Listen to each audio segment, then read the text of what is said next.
Szeretettel üdvözöl mindenkit a Kettős Kereszt Ketten Főzünk rovat. Mint látjátok, szeretjük a paradicsomot, a mi kertünkben is nőnek ezek a picurka koktélparadicsomok. Némelyik már egész jól beérett, többet azért nem mutatok, mert folyamatosan szoktuk őket szüretelgetni. Gyakorlatilag ahogy szedjük, úgy esszük őket. A mai videónkban viszont egy teljesen más jellegű paradicsomos ételt fogunk bemutatni nektek. Egy sokáig eltartható, sokoldalúan felhasználható, olaszos ízvilágú paradicsom szószt. Nekünk nagy kedvencünk ez a sült paradicsom szósz, tele finom fűszerekkel. Itt láthatók ezek a szép, megmosott paradicsomok, nekünk ezek a hosszúkánsak váltak be ehhez a szószhoz, de persze kipróbálható bármilyen más paradicsommal is. Itt oldalt pedig láttok még két megmosott kápiapaprikát, amik ugyanolyan pirosak. Szükséges lesz még az elkészítéséhez vörös hagyma, fokhagyma, mi extra szűz olívaolajat használunk, a fűszerek pedig bazsalikom, kakukkfű, oregano, teszünk hozzá egy kis finomítatlan nátscukrot, sót és borsot is. Olívaolaj helyett természetesen sima étolajat is használhat bárki, ezzel az olajjal készítjük elő a terepet ebbe a magasabb falú tepsibe, azért a magasabb falut használjuk, hogy majd amikor a paradicsom esetleg levetereszt, látjátok, alig van csumája, nincs is szinte mit kivágni. Amikor ezek leveteresztenek, akkor a sütőben ne bugyogjanak már ki.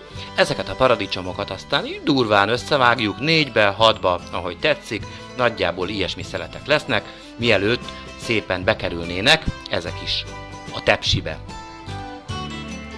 Nagyon fontos, hogy csak is hibátlan, romlatlan árut használjatok, hiszen ezek majd aztán nagyon sokáig el kell, hogy álljanak, ne hagyjunk hiba lehetőséget. A kápia paprika gazdagítja, finomítja ezt az alapból nagyon paradicsomos ízvilágot, úgyhogy ezért is raktuk bele. Majd ezek után szép geometriai elrendezésben elterítjük rajta a hagymadarabokat, ez a vörös hagyma, és nagyjából ennyi geresztfokhagymát. Semmit nem szabad sajnálni belőle. Ugyanez vonatkozik természetesen a fűszerezésre is, hiszen egy nagyon fűszeres szószt készítünk. Az előbb beleraktuk a bazsalikomot, most látható, ahogy belerakjuk a kakukkfüvet, és ezt követi az oregano. Spórolunk vele.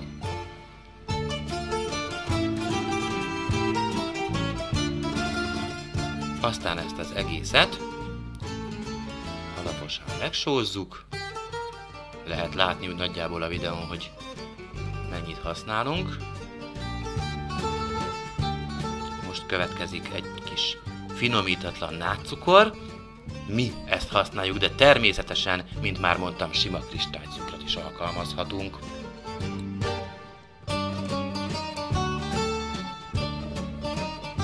Legvégül pedig jó, megborsozzuk. És mielőtt bekerülne a sütőbe 180 fokon alsó-felső sütésre, a tetejét is még jól meglocsoljuk ismét olajjal. Körülbelül 2 órát fog tartózkodni majd a sütőben. Az elején jól összekevergetjük a fűszerekkel a paradicsomot, paprikát, hagymát, és félúton, tehát 1 óránál ki fogjuk venni, megnézzük, hogy néz ki, és ugyanígy megkevergetjük, aztán visszatesszük. 180 fok, alsó-felső sütés.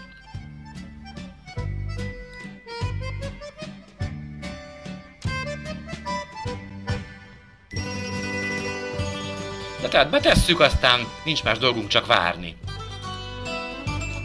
Na így sülöget szépen, látjátok, ahogy szinte csak úgy rotyog. Most járunk fél időnél, hát egy olyan szűk 1 óra telt el azóta, hogy bekerült a sütőbe. Ilyenkor kivesszük, és még egyszer újra kevergetjük. Látjátok, hogy nem kevés levet eresztett még ez a paradicsom is, de miután visszakerült a második menetben, ez a lé aztán szépen el is fog tűnni. Érdemes egy kicsit, ahogy láttátok, megrázogatni a tepsit, és szépen elegyengetni, még mielőtt visszatennénk. Na és 2 óra elteltével így néz ki ez a gyönyörűség, ami nem csak szép egyébként, hanem az illata is olyan így nyitott sütőajtónál, mintha egy olasz étterem konyhájába tévedtem volna be. Na, eltelt tehát a kiszabott szűk 2 óra, kinyitjuk a sütőajtót, megvárjuk, míg kicsap a gőz, majd kivesszük ezt a gyönyörűséget. De még mielőtt ezt az egészet aztán pépesítenénk, egy fontos dolgot el kell mondanom, a sütőajtót nyitva hagyjuk, és a sütőt beállítjuk 100 fokra, ide kerülnek majd be az üvegek csírátlanításra, de a forró sütőben szétpattannának. Kicsit legeltessétek a szemeteket, nézzétek meg, milyen szép vajpuha lett minden, és most ezt az egészet átlapátoljuk egy edénybe. Botmixer segítségével fogjuk ezt majd pépesíteni, és majd az elkészült szószt felhasználhatjuk aztán pizza alapnak, olaszos szószokhoz, vagy akár egy paradicsomleveshez is.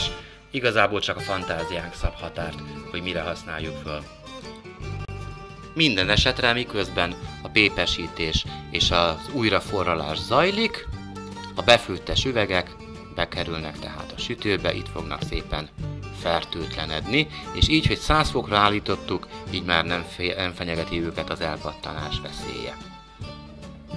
Na, ezzel a kézi botmixernek a segítségével aztán egy egységes állagú pépet készítünk ebből az egészből, amit a sütőből kiszedtünk, és ezt a pépet majd még egyszer rotyogásig újra fogjuk a gázon forralni.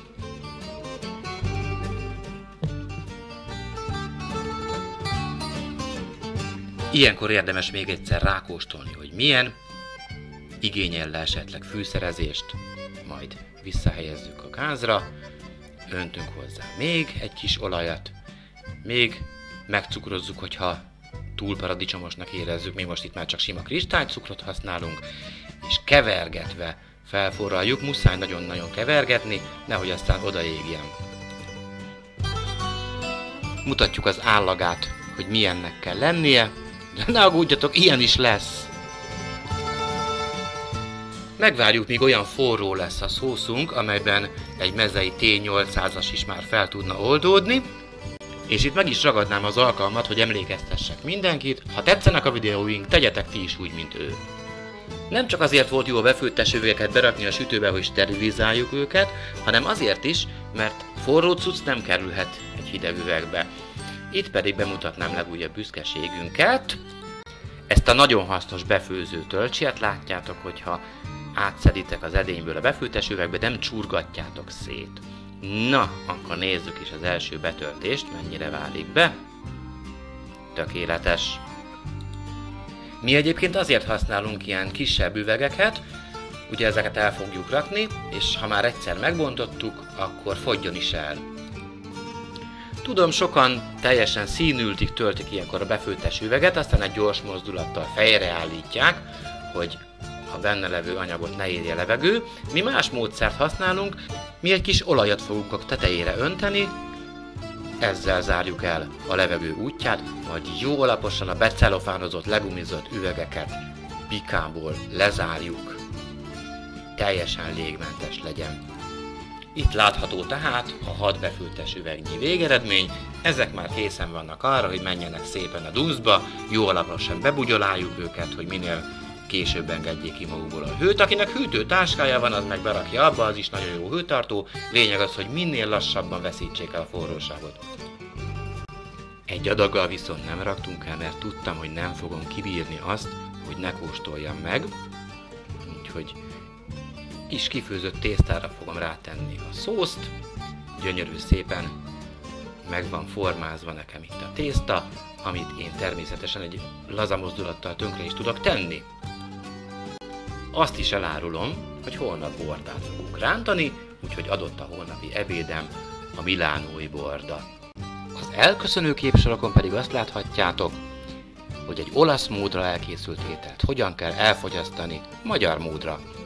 Jó étvágyat, sok finom ételt kívánunk nektek! Főzzetek ti is ketten! Sziasztok!